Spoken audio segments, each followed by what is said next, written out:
C. Joseph Vijay எனும் நான்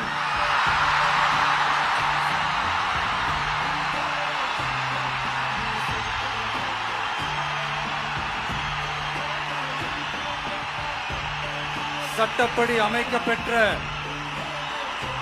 இந்திய அரசியல் அமைப்பின்பால் உண்மையான நம்பிக்கையும் மாறா பற்றும் கொண்டிருப்பேன் என்றும்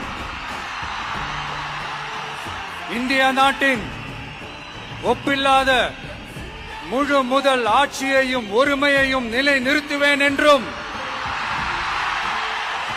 தமிழ்நாட்டு அரசின் முதலமைச்சராக உண்மையாகவும் உளச்சான்றின்படியும் என் கடமைகளை நிறைவேற்றுவேன் என்றும்